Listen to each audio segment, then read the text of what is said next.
சரி, இப்போ நம்ம ஒரு ஐடியாலஜியா இதெல்லாம் தாண்டி, தமிழ்நாட்டுல இந்த மாதிரியான ஒரு பெரிய பட்ஜெட்ல இது போன்ற படங்கள் எடுத்தா, விமர்சனம் என்ற பேர்லயே ஃபர்ஸ்ட் லுக் ரிலீஸ் பண்ணும்போதே அந்த படத்த ரொம்ப டேமேஜ் பண்ணிடுறாங்க.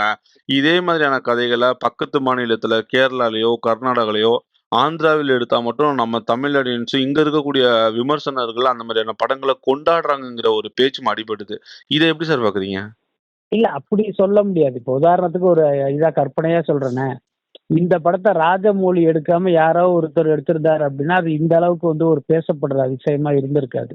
எவ்வளவோ படங்கள் வருது. அதுல இது ஒரு படம் தான்னு கடந்து போயிருப்பாங்க. ஒருவேளை படம் ரிலீஸ் ஆகி சூப்பரா இருக்கு அப்படின்னா, அது அப்படி நிலைமை மாறும். ஆனா ஒரு ஃபர்ஸ்ட் லுக்குக்கு இவ்வளவு பெரிய அட்டென்ஷன் கிடைச்சிருக்காது. இங்க என்னன்னா, அது ராஜமௌழி படம் அப்படிங்கிறதுனால தான் எல்லாருமே அத கவனிக்கிறாங்க. அது குறித்து வந்து பேசுறாங்க. இப்ப நம்மளும் அதனால தான் பேசிக்கிட்டு இருக்கோம்.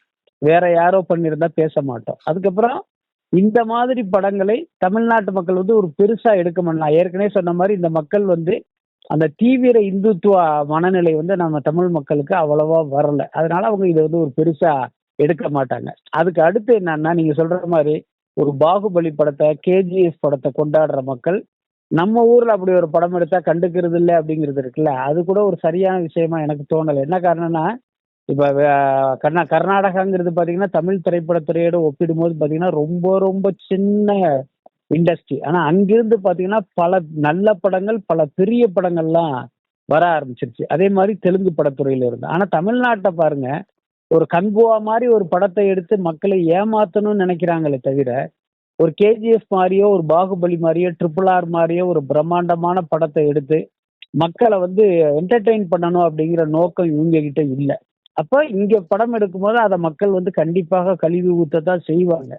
நீங்க ஒரு நல்ல படத்த எடுத்திருந்தா, அந்த படத்த வந்து மக்கள் நிச்சயமா கொண்டாடுவாங்க. இப்ப தக் லைஃப்னு ஒரு படம். நாயகன் படத்துக்கு அப்புறம் கமலும், மணிரத்னமும் இணைந்திருக்காங்கன்னு ஒரு மிகப்பெரிய பில்டப் குடுத்து ஒரு படத்த எடுத்துட்டு வர்றாங்க. அது உள்ள போய் பார்த்தா ஒண்ணுமே இல்ல. அப்ப மக்கள் என்னன்னு கேட்டீங்கன்னா, நம்மள ஏமாத்திட்டாங்கங்கிற கோபமும் சேர்ந்து வந்து அந்த படத்த ட்ரால் பண்ண வேண்டிய நிலைமைக்கு வந்து மக்கள் தள்ளப்படுறாங்க. அதே மாரி தான் கங்குவா படமும். கங்குவா படம் வரும்போது பேசிய பேச்செல்லாம் அத யாராலயுமே மறக்க முடியாது. 50 லாங்குவேஜ்ல ரிலீஸ் பண்ண போறோம். 1000 கோடி வசூல் பண்ணும். இந்த பாஸ கையில வச்சுங்க, வெற்றி விழாவுக்கு கூப்பிடுவோம்னு என்னென்ன பேச முடியுமோ அப்படி பேசுனாங்க. ஆனா அந்த படத்த போய் பார்த்தீங்கன்னா, ஒரு ஃப்ரேம் கூட அவங்க பேசுனதுக்கு ஈக்குவலா இல்ல. அப்ப இவங்களுடைய நோக்கம் என்னன்னா, இந்த மாரி பில்டப் குடுத்து மக்கள தியேட்டருக்கு வர வச்சு, அந்த காச வாங்கணுங்கிறது தான் இருக்கே தவிர, ஒரு நல்ல படத்த குடுக்கணுங்கிற நோக்கம் இல்ல. ஸோ அதனால தான் மக்கள் வந்து இங்கு எடுக்கப்படுற படங்களுக்கு இப்படிப்பட்ட விமர்சனத்த வைக்கிறாங்க. அதர் லாங்குவேஜாக இருந்தாலும் அவர்களை கவருகிற படமாக இருக்கும்போது அத அவங்க கொண்டாடுறாங்க. கண்டிப்பா அதனால சார். இந்த ரியாக்ஷன் என்பது இந்த படங்களுடைய தரத்தை பொறுத்து தான்.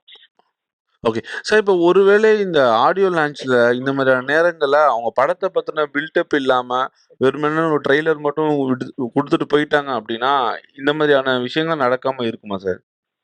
இல்ல அப்படி கிடையாது. ஒரு படத்து சம்பந்தப்பட்ட கலைஞர்களுக்கு, அந்த இயக்குனருக்கு, நடிப்பவர்களுக்கு இந்த படத்துல என்ன இருக்குங்கிறது தெரியும்.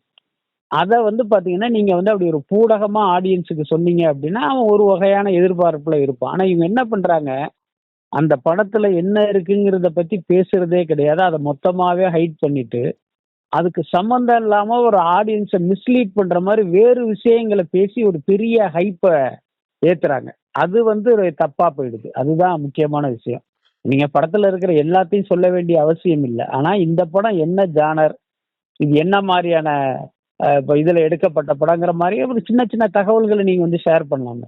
இப்ப நேத்து பாருங்க, அந்த டைட்டில் அறிவிப்புல எஸ்.எஸ். ராஜமௌழி பார்த்தீங்கன்னா, ரொம்ப ஜென்யூனா பேசுறாரு. இந்த படம் குறித்து நான் அவ்வளவு பேச முடியும். ஆனா இது வந்து பார்த்தீங்கன்னா, டைட்டில் அனவுன்ஸ்மென்ட் தான். அதனால நான் வந்து இவ்வளவு மட்டுமே இத பத்தி பேசுறேன். மத்த விஷயங்கள்லாம் பார்த்தீங்கன்னா, உங்களுக்கு அந்த ப்ரீ ரிலீஸ் ஈவென்ட்ல பேசுறேங்கிற மாரி அத அப்படியே கடந்து போறாரு. எல்லாத்துக்கும் மேல இந்த படம் 2027 சம்மர் தான் ரிலீஸ் ஆக போகுது.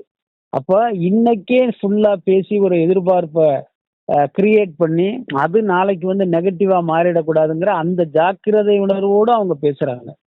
ஸோ இதத்தான் நம்ம வந்து நம் இயக்குனர்களிடமும், தயாரிப்பாளர்களிடம் நம்ம எதிர்பார்க்கிறோம்.